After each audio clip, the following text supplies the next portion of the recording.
Ya en un momento vamos a ver qué es lo que hay en cada archivo. La segunda carpeta aquí principal viene a ser lo que son los controles. Bueno, controles ya sabemos, hay un tema de todos los controladores. Aquí se creó una versión. En muchos de los proyectos maneja un versionado por carpetas o también podría manejar un versionado directamente en la API. Sí, por ejemplo, aquí es la versión 1 y aquí está la API de boletas. ¿Sí? Se crea el controlador, tiene aquí todos sus métodos. ¿Ok? Acá también hay un tema de documentación de la API. Estamos mandando básicamente solamente estamos mandando un summary, ¿sí? O sea, el encabezado. Ahorita cuando veamos lo que es en la documentación del API, vamos a ver un texto que se pone sobre el API, básicamente describiendo qué es lo que hace cada uno de los métodos. Podemos agregar más opciones, ¿sí? Más opciones para poder documentar, digamos, cada una de las APIs, que es en realidad lo adecuado, ¿no? Porque alguien ve nuestros endpoints, nuestras APIs, y quiere saber exactamente qué información es la que va a enviar, ¿no? Entonces, por eso que se dice parte de la documentación, ¿sí? No solamente es exponer las APIs. Entonces, es hacer la documentación también en las mismas APIs. Ok. Tengo aquí las APIs. Bueno, en este escenario se está versionando por carpeta. Dice la versión 1, cosa que si yo podría crear una carpeta adicional, digo la versión 2 y puedo ir trasladando las APIs. Las APIs que, digamos, con el tiempo a veces van modificándose porque alguna API posteriormente va a necesitar que, digamos, se le agreguen algunos campos adicionales o las tablas ha cambiado, ¿no? Entonces, ya que tiene que ser el mismo proyecto, sí que se tiene que volver a publicar, entonces manejan ese tema de versionar. Listo, entonces acá tenemos, por ejemplo, un controlador para boletas, para cargos, un cruise controller genérico, ¿sí? Para el tema de aquí de clientes, ¿sí? Acá distritos, por ejemplo, empleados, y aquí un controlador de salud, ¿sí? ¿Qué es un controlador de salud? Por el general, en ambientes de producción, lo que se hace es de que, ok, tienen ustedes, digamos, sus controladores, todo, ¿listo? Pero ¿cómo sabemos que nuestro servicio está funcionando adecuadamente? Se tiene que hacer la prueba con un servicio, ¿sí? Con una API. Entonces, como una buena práctica, lo que se hace es crear una API, en este caso un endpoint de health, ¿sí? De health, que sea un estándar dentro de la empresa o la entidad, que todos los servicios web API tengan un health controller. Lo que va a hacer es simplemente responder, ok, el servicio está levantado, ¿sí? Sino que esa ruta de API siempre la van a poder consumir. Esto va a ayudar, por ejemplo, que en la automatización, una vez que haga el despliegue automático, ya sea por Jenkins, Azure DevOps u otra tecnología que me permita el despliegue automático de mi aplicación, entonces pueda probar un servicio, ¿no? Si el servicio me devuelve algún valor o una respuesta, entonces quiere decir que el servicio está up, ¿sí? O sea, está arriba, está ok. Entonces, dentro de mis logs va a indicar que el despliegue fue exitoso. Entonces, para eso se utiliza lo que es un endpoint o una API de salud. Y lo van a escuchar. O en proyectos pequeños es raro que lo escuchen, pero ya en proyectos más grandes y despliegues automáticos utilizan un endpoint de salud. ¿Sí? Un endpoint de salud o un health, se llama. ¿Listo? Es simplemente para probar el estatus o es un endpoint aleatorio. ¿Sí? Porque podría probar boleta, podría poner un cargo, pero a veces necesitan un parámetro. Entonces, para no estar haciendo una prueba con algunos controladores, estandarizan con uno genérico que se llama health. ¿Sí? Básicamente parece un endpoint de salud y es una buena práctica aplicada. Ya voy a indicar sobre este punto. Después de los controladores, tengo una carpeta que me maneja data, ¿sí? En data, ustedes vieron en el proyecto anterior que creamos, teníamos un DB Context. Este DB Context mantenía toda la configuración que se relacionaba con la base de datos física, ¿listo? Entonces, al manejar Entity Framework como ORM, entonces el ORM se iba a conectar con cada una de mis tablas de mi base de datos, ¿sí? Y se iba a configurar dentro de mi aplicativo. ¿Sí? A través de models, ¿sí? Models o tables virtuales, ¿sí? Datasets virtuales. Entonces, para crear esas datasets virtuales, lo que hacían, ustedes vieron en el DB Context, nosotros colocamos estas tablas virtuales, ¿sí? Y relacionábamos una tabla virtual llamada distritos, por ejemplo, se relaciona con el model que hemos creado. Y para cada tabla, lo que ustedes vieron en el caso anterior, solo vimos una tabla producto. Le creamos la configuración, qué campo de mi model que he creado dentro de mi proyecto, con qué campo se relacionaba en la tabla física. ¿Sí? ¿Nos acordamos?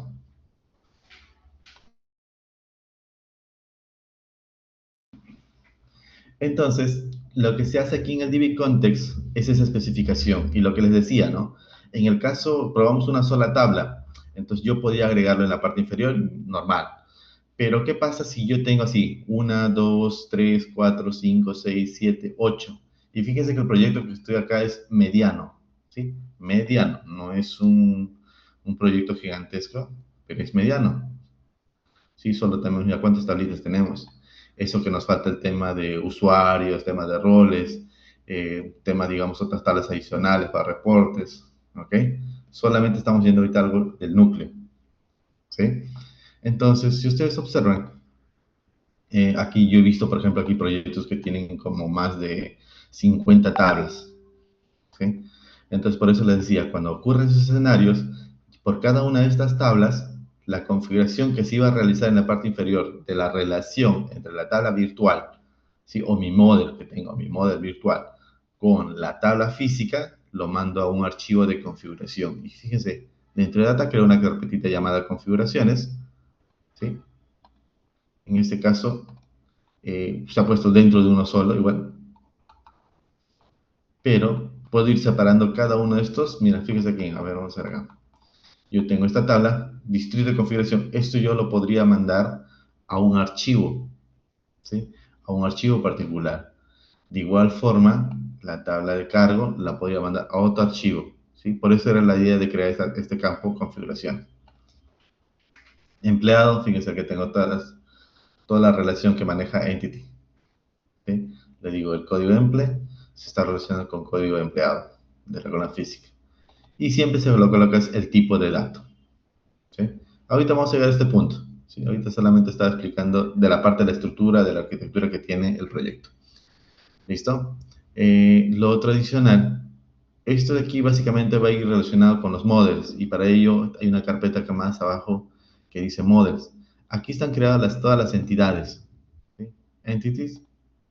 Entonces acá tengo las entidades distrito, cargo, empleado, cliente, categoría, boleta, ¿sí? Voy a abrir la acta de entidades. Aquí está. Entonces tengo clase distrito. Igual, esto podría yo ir separándolos en varios archivos, ¿sí? En este escenario, como son pocos, se ha colocado en un solo archivo.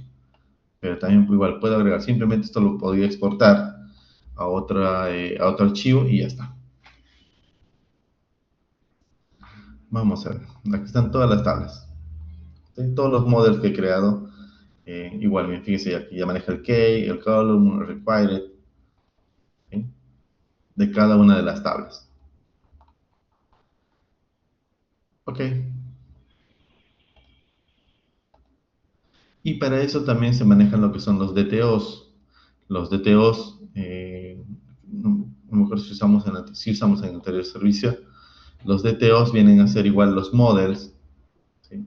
Unas clases que van a ser igual similar a la tabla, pero obviamente esto es para los campos de la tabla virtual, pero para exposición, digamos, en alguno de los servicios, pues obviamente, como les mencioné, no necesito visualizar todos los campos o todos los atributos que tiene una tabla. Entonces yo puedo omitir, por si sabes que solamente 3 campos, en otro escenario varios campos. Entonces yo genero estos DTOs, ¿sí? Entonces, que tienen menos campos, ¿sí? Entonces igual tengo que identificarlos. Ya está, para cargo, que tengo cargo DTO, ¿sí? Entonces simplemente maneja lo que es algunos campos, ¿sí? Código de cargo, nombre de cargo. No maneja los otros campos adicionales que tenga. ¿Listo?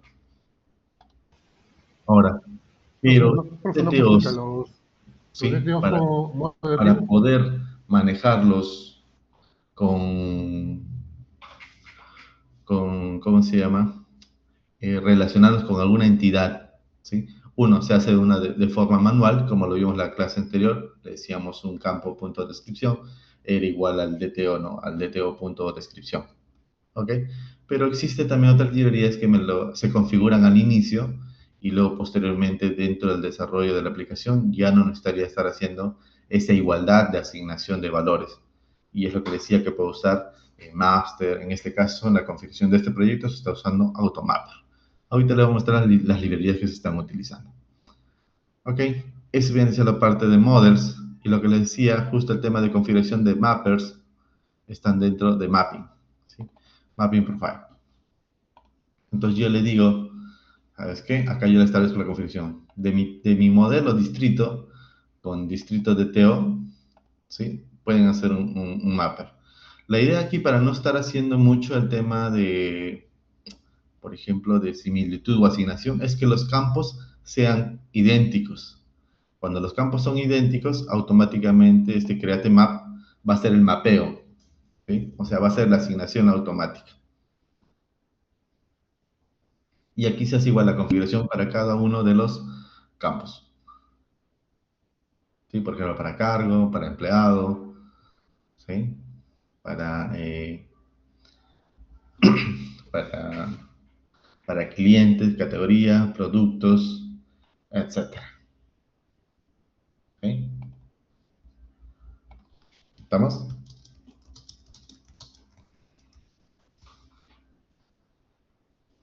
¿Qué tenemos aquí?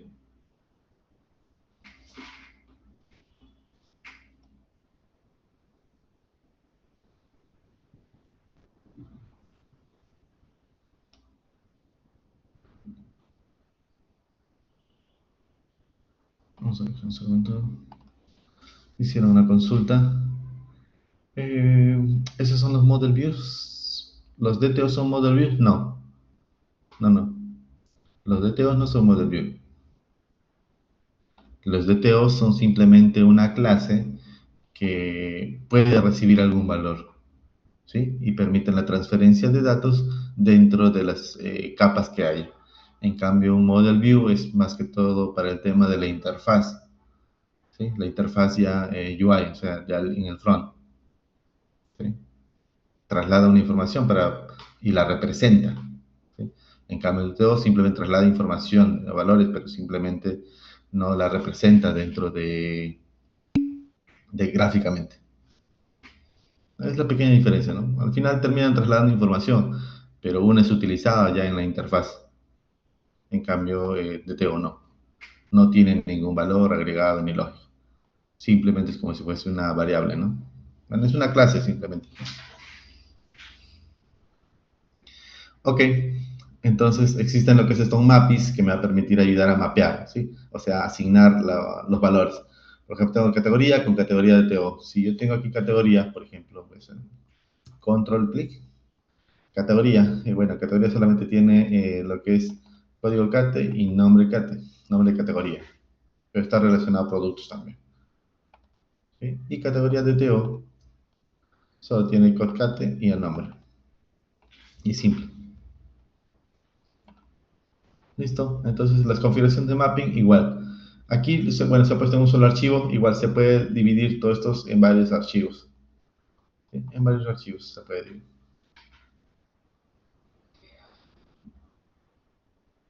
Y lo que es la capa, las capas principales, ¿sí? Lo demás han visto, la única capa principal que hemos visto es la capa de presentación, que viene a ser el controller, ¿sí?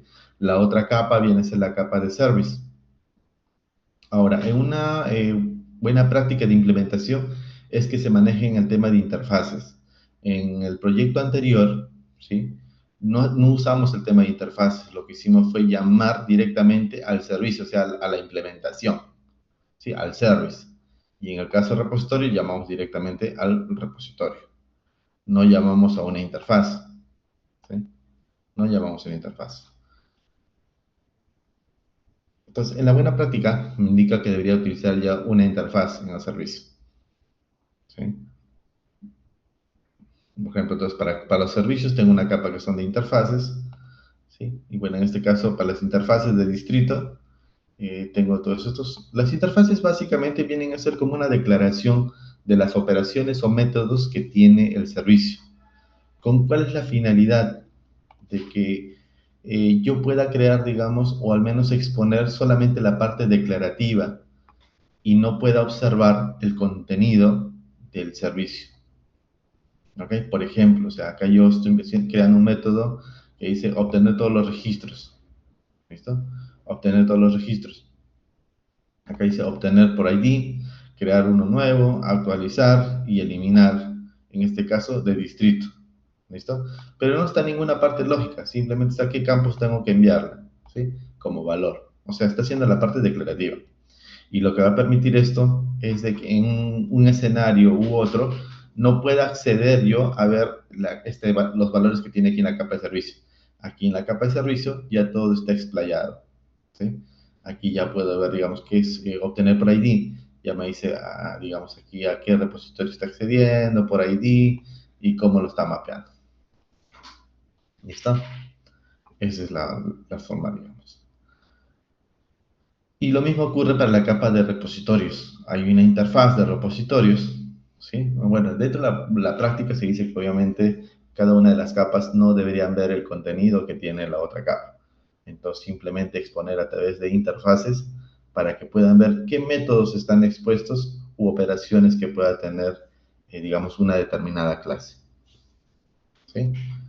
Entonces, con eso se maneja también el tema de inyección de dependencias al finalizar, ¿no? Entonces, cuando alguien quiere llamar a un método, lo que hace primero es llamar simplemente a la interfaz, ¿sí? A la interfaz. Y cuando llama a la interfaz es que todavía no ha instanciado, ¿sí? No ha instanciado lo que es en realidad la clase principal. Cuando utilice la clase principal, recién la instancia. Ya está. Entonces, lo mismo maneja para la capa de servicio y para la capa de repositorio. Como saben, la capa de servicio viene a ser toda la lógica que tiene un proyecto, ¿sí? Y la capa de repositorio es donde básicamente aquí impacta, ¿sí? Impacta sobre la base de datos cada una de las operaciones. ¿Listo? Y bueno, aquí en el repositorio estamos viendo todo lo que es manejo de código de tipo Entity Framework, ¿sí? Igual como vimos la clase anterior, ¿no? Todo list async, tu list async, y básicamente me va a listar todo un listado de los registros que tiene, ¿sí? First or default async, está aquí, por ejemplo, en Entity Frame, quiere decir, devuelve el primer registro que encuentres o bien devuélveme un valor nulo, ¿sí? Igual, aquí habría que repasar un poquito más, los temas de Entity Framework para poder manejar. Y como les decía, es bueno que aprendan Entity Framework, ya que en algunos proyectos utilizan bastante lo que es Entity Framework. Al menos en la parte privada llegan a usar Entity Framework. Y otra parte llegan a utilizar, digamos, con procedimientos almacenados. Como el primer proyecto que manejamos, pero en VC, de esa forma, con data raiders, ¿sí? Y conexiones a un procedimiento almacenado, que también es una buena práctica. Pero depende mucho, ¿no? Si quieres celeridad en tema de desarrollo, con Entity Framework te ayuda mucho más rápido, ¿no? Ya que establece las conexiones o en algún punto que se quiera modificar posteriormente, es práctico, es rápido. No accedes a la base de datos, ¿sí? No necesitas acceder. En el caso que manejes por centros almacenados o conexiones directas ADO, necesitas ir a la base de datos, hacer tu modificación, luego tienes que volver a tu proyecto y en tu proyecto también hacer los ajustes. O sea, es doble ajuste que tienes que realizar. Listo, si se han dado cuenta, básicamente es eso. Tenemos la capa de servicios, la capa de repositorios y ya está. ¿Listo? Y bueno, y lo general que es mi app setting, en este caso tengo conexión a mi base de datos, ¿sí? La cadena de conexión, no hay otra configuración adicional y mi programs. Listo, con eso expliqué lo que es la estructura que tiene el proyecto. Ahora sí vamos a ir un poco a ver su implementación. ¿Sí? ¿Alguna consulta hasta este punto?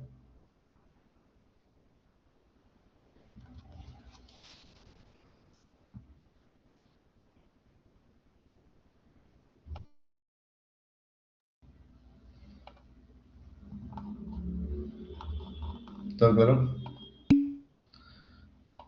Perfecto, Sebastián. Ok. Bien, como les mencioné, en la parte de program, voy por el archivo principal. Bueno, antes de entrar al archivo de program, voy a ver aquí le doy clic, administrar paquetes Nugget,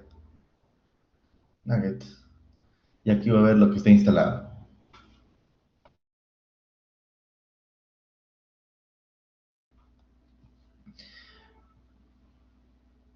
Para este caso, este proyecto no solamente he usado Microsoft Entity Framework, que es lo principal en realidad. ¿Sí? Entity Framework Core, bueno, el Core Design que vimos, que se instala con el Entity Framework Tools, que necesitamos estos dos, y lo que es el SQL Server. ¿Sí? Entity Framework Core SQL Server, que es básicamente la conexión hacia la base de datos. ¿Ok? Y bueno, aquí un health check que le agregamos. ¿Qué más? Acá el Webbuckle.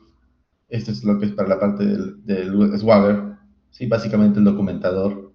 ¿Sí? Necesita esta extensión para que pueda reconocer adecuadamente los XML que se colocan sobre las notaciones de cada endpoint. ¿Sí?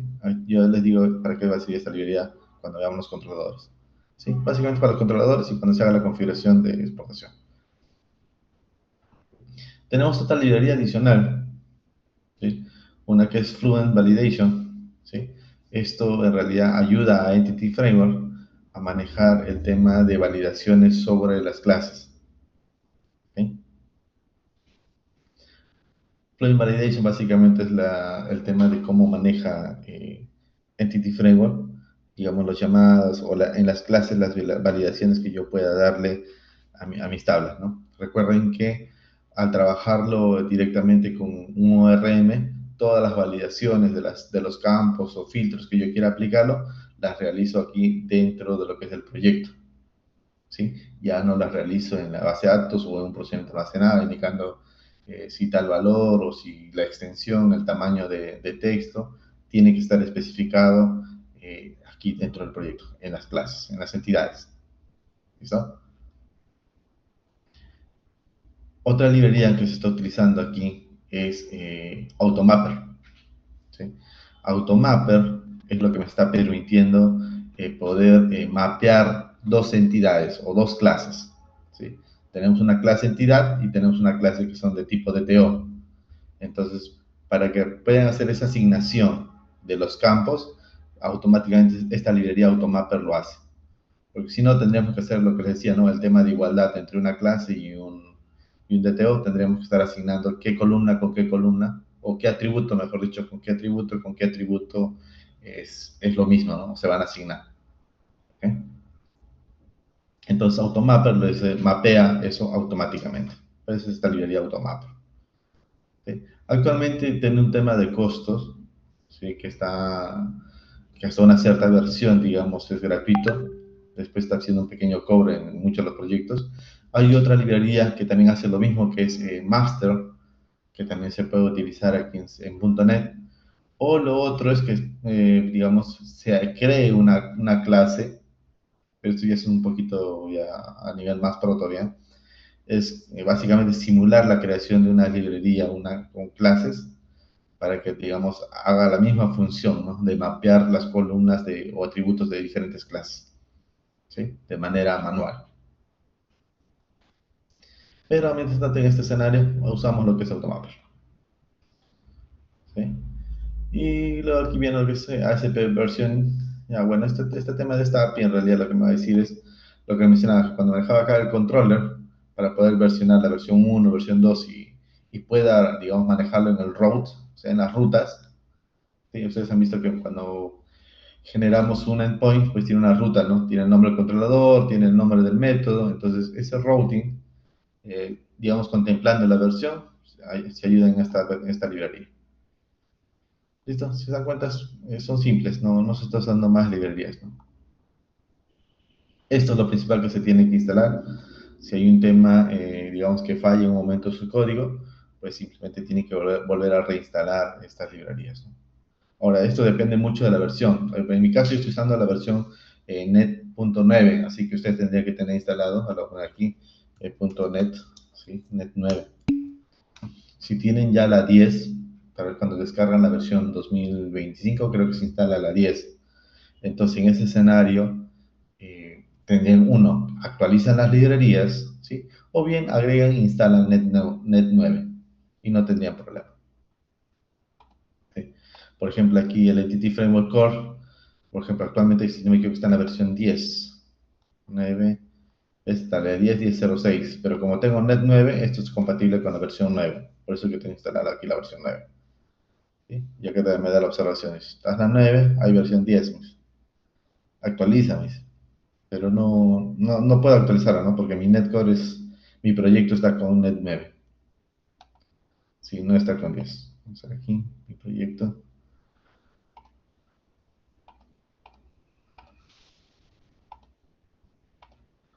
Configuraciones.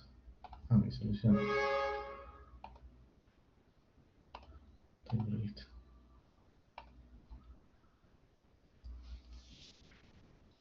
¿Sí? Mi proyecto está con net 9. ¿Sí? Está con versión net 9.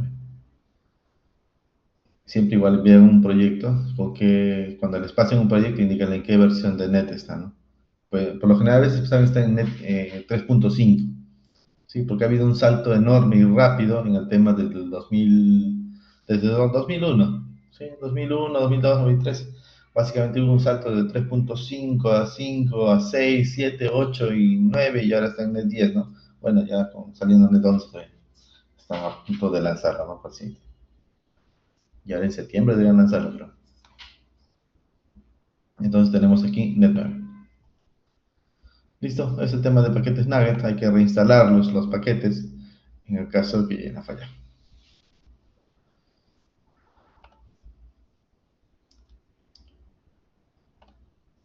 Bien, vamos a ver acá. En el caso de programs, ¿sí? En el caso de programs, como le mencioné, aquí nosotros llegamos a instalar, o mejor dicho, configurar todas las dependencias o configuraciones generales del proyecto para que funcione adecuadamente.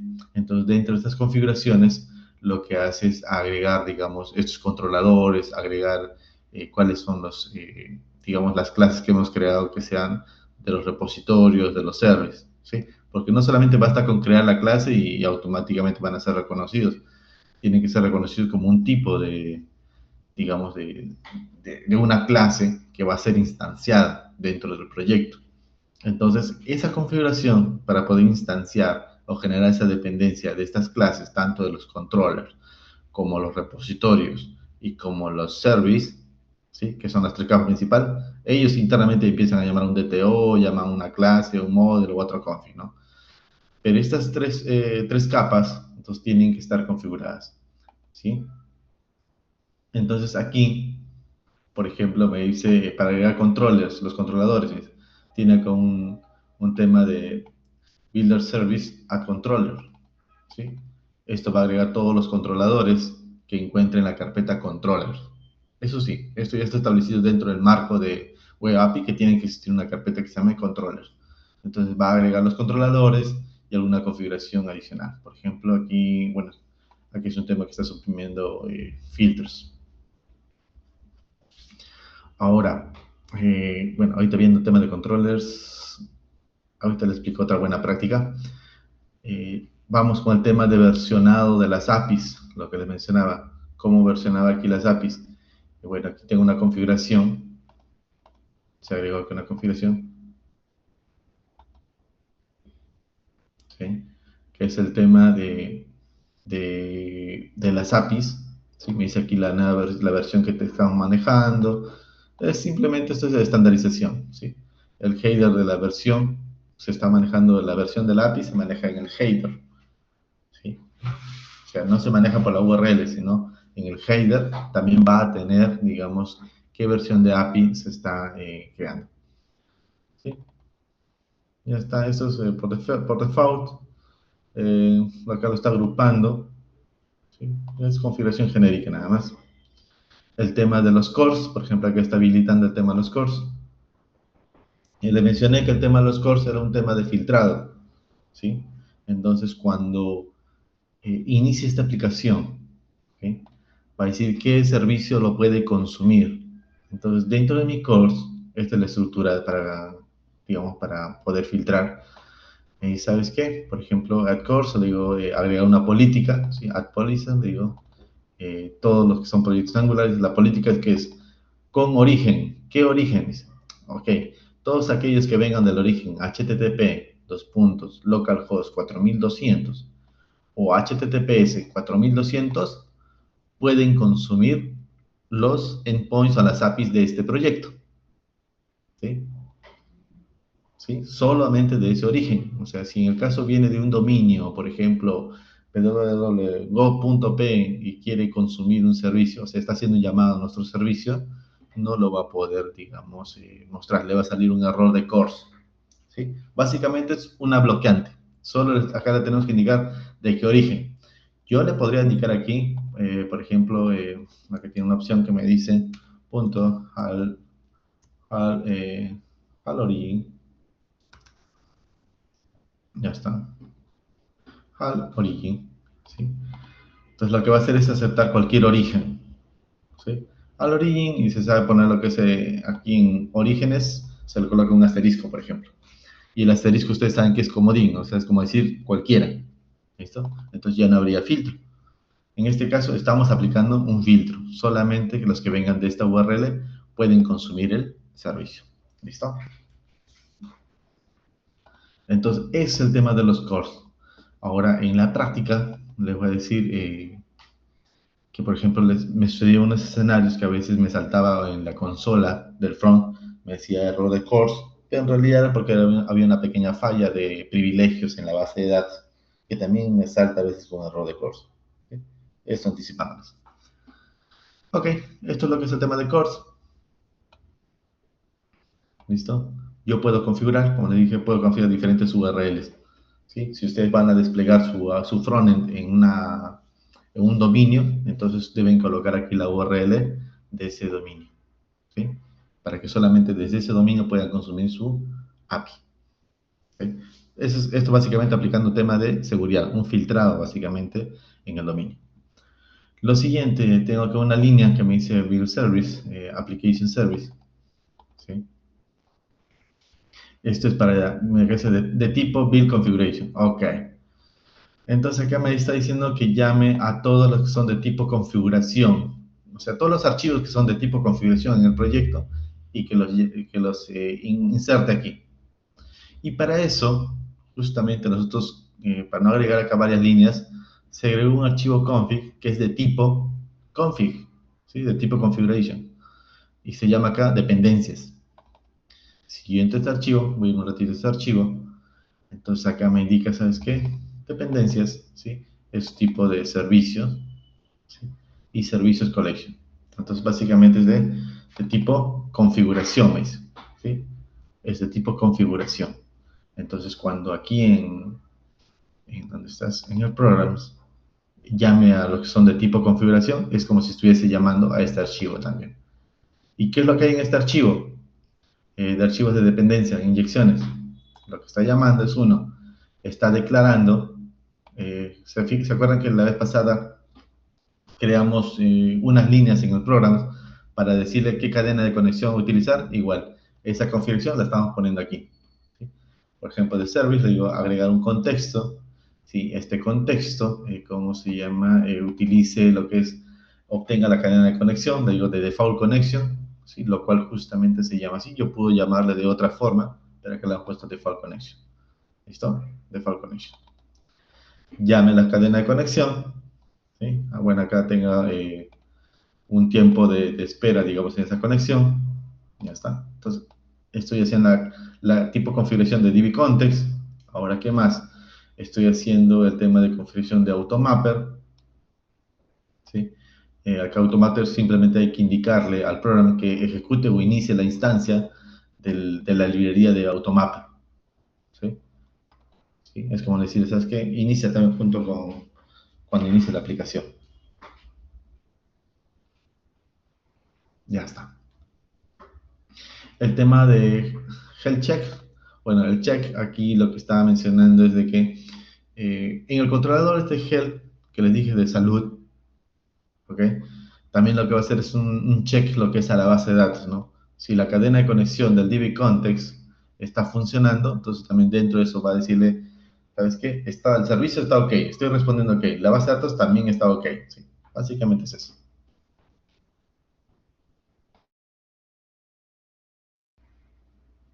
Ya está. Lo otro, el tema de los repositorios, como les dije. Por cada repositorio que yo creo, ¿sí? Lo que están aquí, tanto los repositorios como los servicios, tengo que declararlos, ¿sí? O decirles cuál va a ser su forma de creación en esta aplicación. Entonces se agrega lo que es aquí add scope, ¿sí?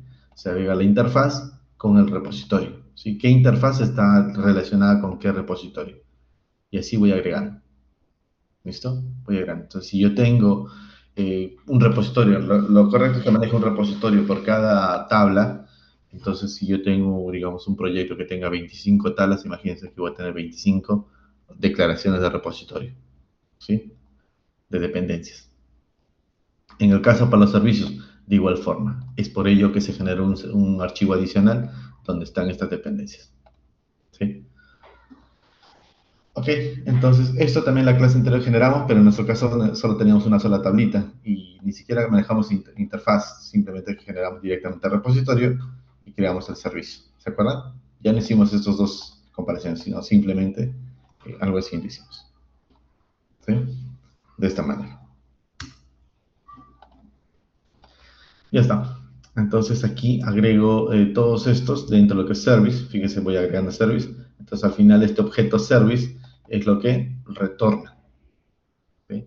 Este servicio con todas las configuraciones indicadas retorna al programs.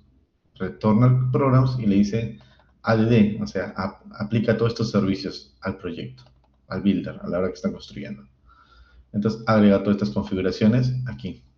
Siguiente paso, agrega lo que es acá una configuración del Swagger. El Swagger viene a ser la librería que me permita conectar con OpenAPI para poder documentar cada uno de mis endpoints. ¿Listo?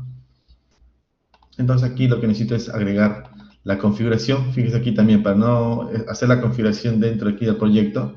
En el proyecto anterior, si no me equivoco, creo que no lo hicimos. Sí lo hicimos en el mismo programa. Pero en el caso que tenga bastante configuración, entonces mejor dice que agrego, llama lo que es el archivo configuration. ¿Sí? Y llama el endpoint API Explorer. Y para ello justo se genera acá un Swagger config, un archivito Swagger config, que debe ser de tipo configuración también. ¿Sí? Entonces acá dice de tipo y collection service. ¿Sí? Add Swagger configuration, ya está. Y lo que es aquí básicamente es eso, ¿no? Agregar qué opciones se van a configurar del Swagger, ¿no? Estamos diciendo que lea todo el archivo XML del OpenAPI para que lo pueda visualizar, ¿no? En el Swagger. Básicamente simplemente se agrega eso aquí. ¿Sí? Este es un tema de configuraciones. ¿Qué es lo que puede hacer configuraciones en el Swagger? Básicamente cambiar lo que es el título, cambiar las descripciones, cambiar la forma o las versiones, agregar servidores a los que puede conectarse. Porque el OpenAPI o en el Swagger en realidad es un archivo JSON.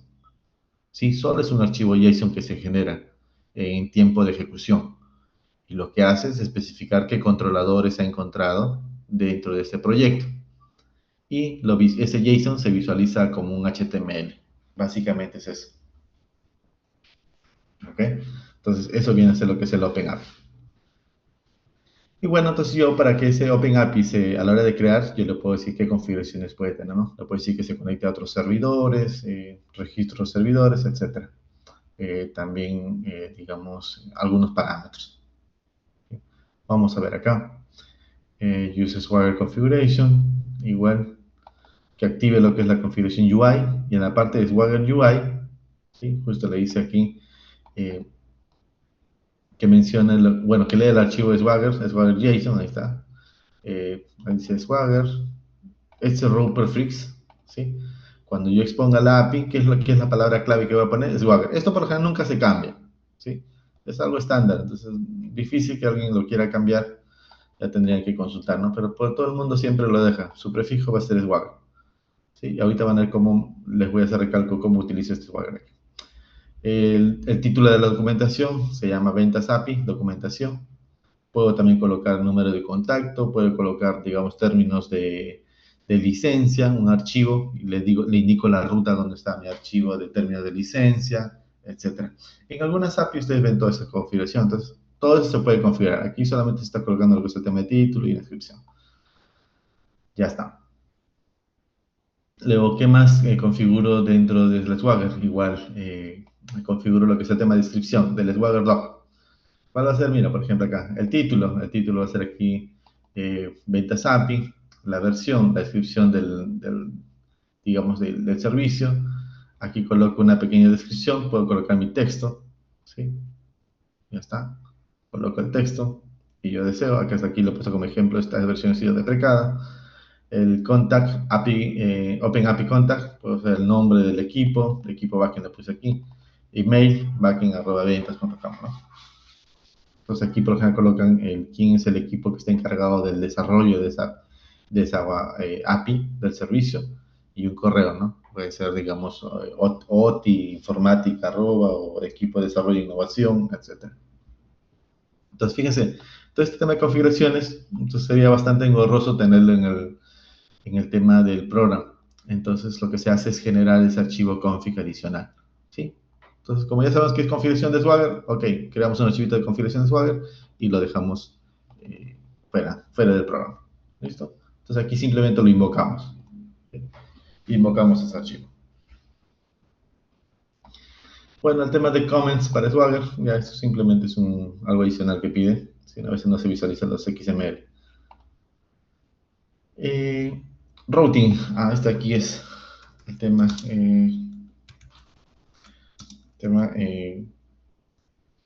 es un filtrado de rutas, ¿sí? Filtrado de rutas y, ¿cómo le vamos a hacer? Y filtrado de rutas, ya, filtrado de rutas API.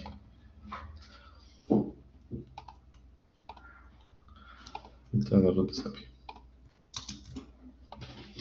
¿Qué es lo que hacemos aquí? Por lo general, en el tema, ustedes han visto, hay un tema de que las clases siempre se tienen que iniciar con mayúscula.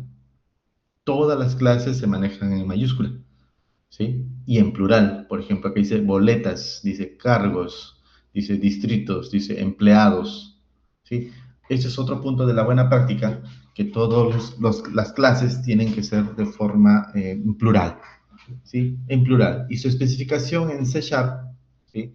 Es que también sean con la B o la primera letra en mayúscula. Pero a la hora que van a ser expuestas estas APIs, pues obviamente van a tomar, si es que yo no manejo el tema de filtrados o las rutas, van a tomar el nombre como está. Entonces podría salir lo que es boletas con B mayúscula. Y ustedes van a ver mucho de los servicios, bueno, antes hace un par de años y aún así siguen utilizando, es el tema que manejan las APIs de tipo en camel case. No es una buena práctica, ¿sí? Como les mencioné, la buena práctica es que se maneje, uno, las APIs se manejan en minúsculas, por ejemplo, aquí puse un ejemplo que dice API, ¿sí? Le digo la versión 1 barra, digo boletas, ¿sí? Está en minúscula, todo en minúscula. Lo que es en el tema de las queries, igual, todo minúscula. Toda la API tiene que ser minúscula. Y todo tiene que ser, digamos, las palabras se tienen que separar. Si, por ejemplo, yo voy a manejar un endpoint que me diga reporte de boletas, entonces, por ejemplo, reportes, puedo poner acá, ¿no? Ahora sí. Reporte, minúscula, reporte, guión, boletas. ¿Sí? Está mal que se ponga lo que hacen así, reporte, boletas. ¿Sí? O a veces se maneja lo que es un get by ID. ¿Sí? Get by ID. O sea, esta forma, más que todo voy al texto. ¿Sí? Esto es camel case. ¿Sí? Esto de aquí, reporte de boletas, esto también es camel case. ¿Estamos? Entonces, esto no debería utilizarse en el tema de las URLs, o sea, ya las APIs o los endpoints. ¿Listo? Esta es la forma correcta. Todo en minúscula. Y eso está escrito dentro de lo que son las buenas prácticas en el desarrollo de APIs. ¿Ok? Los recursos tienen que ser en plural. Segundo, todo tiene que ser continuado, ¿sí? O las palabras tienen que estar separadas y tiene que ser todo en minúscula. Esto ayuda a la buena lectura. O sea, la buena práctica es por el tema de la buena lectura de los endpoints. ¿Sí? Esto no ayuda a hacer una buena lectura. Listo. Entonces, para manejar este tema de esta configuración, ya que yo he creado aquí en mayúscula las boletas, porque esto es la parte de generación de la clase, otra cosa es de cómo tienen que ser expuestos. Entonces aplico esta configuración, ¿sí? Entonces le digo, ¿sabes qué? A las opciones, digo, del routing, y estamos dentro del routing, le digo, ¿sabes qué? Lowercase, y todo en minúsculas, las URLs tienen que ser minúsculas, le digo true, ¿sí? Y las queries string también tienen que ser minúsculas, true. ¿Listo? Entonces con esto yo aplico mi buena práctica. ¿Estamos? Listo. Y luego llega acá el punto donde app, bueno, acá está app, dice va a ser la construcción de todas las configuraciones que se han indicado anteriormente. Construye la app. Esta app lo que se le está indicando como está en modo desarrollo, que se visualice el Swagger. ¿Sí? Aplica lo que es el tema de cores. Mira, acá está usar cores a lo Angular. Por ejemplo, yo creamos acá una configuración de cores. Esta política, la política se llama a lo Angular. Entonces, esta configuración es la que va a aplicar a la hora que se va a construir la aplicación. ¿Sí? Ahora, ya está. Use routing, no sé, como la configuración de los routing. Autorización, ya está. Y crea una pequeña prueba, ¿sí? Al ejecutar, lo que hace primero es hacer la prueba de lo que es del health, ¿sí? Vayamos a hacer el uso de lo que es del health check. Entonces va a llamar al endpoint que hemos creado de health, ¿sí? Y lo que va a hacer es visualizar. Le pone, por ejemplo, el status, si es ok o no, ¿sí? Y la fecha, ¿no? El timestamp, ya está, es lo que va a devolver. Básicamente ese es su ejecución. Vamos a ver ahorita la ejecución antes de pasar lo que es al detalle de cada uno de los campos. Por ejemplo, si yo ejecuto, vamos a ver aquí, va a empezar todo el tema de las configuraciones, declarar los repositorios y los services.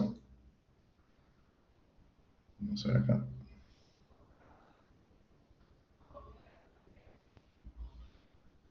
Ahora, ¿en qué punto se está exponiendo? ¿Se acuerdan que les mencioné aquí en el launch? Ya está. Por ejemplo, aquí ya está. Ya está el proyecto. ¿Listo? Pero aquí tengo que agregarle lo que mencionaba, ¿no? La palabra que les había mencionado, Swagger. Swagger. Y ya está. Entonces, en ese archivito de configuración de Swagger, yo le puedo decir esto aquí. Acá yo le puse este Ventas API versión 1, puedo ponerle otro nombre adicional, ¿sí? Para que en el manejo de versiones, como yo puedo manejar varias versiones en el Swagger, ¿sí? Digamos, en mis APIs, entonces a la hora de crear, también lo puedo identificar aquí. Y para que me diga qué versión es la que voy a visualizar, la 2, la 3, la 4. Aquí, lo que mencionaba, el nombre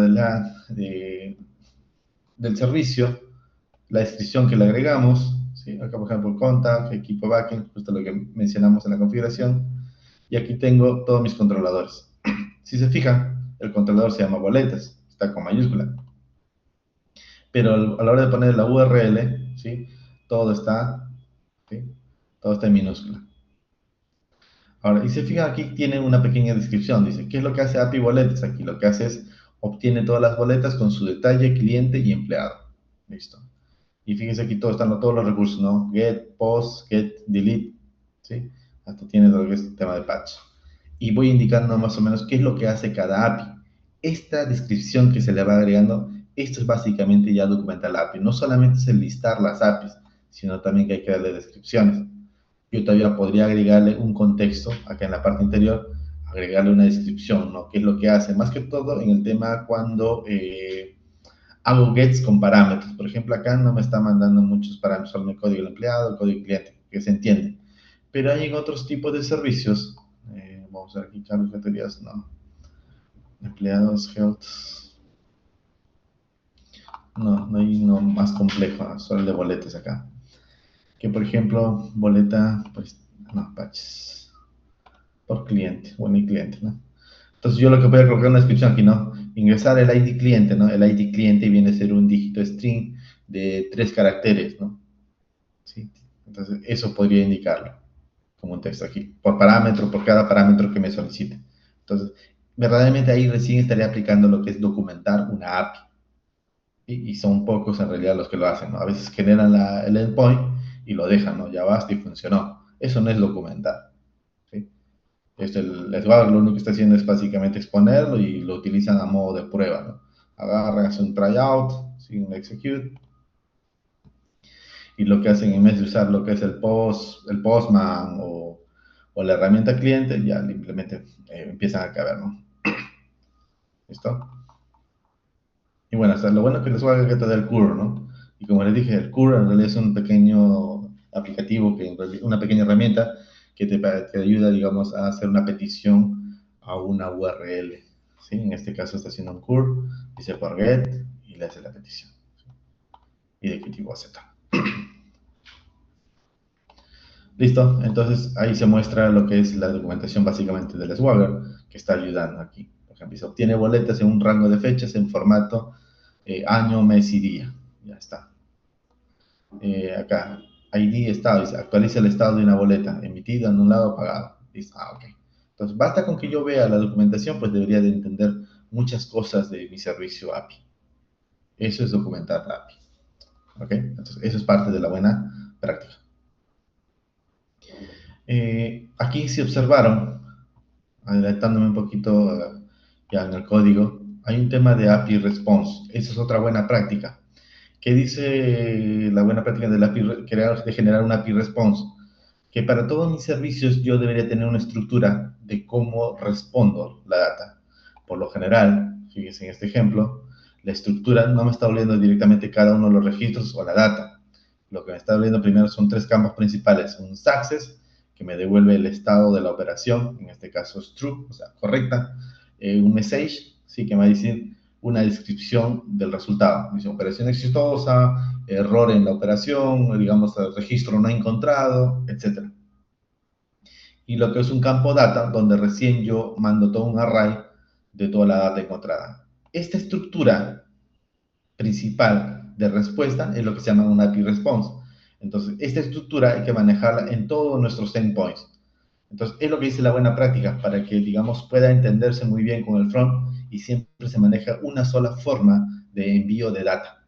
Esto también, a su vez, permite de que en el lado del front tú puedas visualizar adecuadamente si un servicio te responde OK y también puedas visualizar qué error te ha respondido.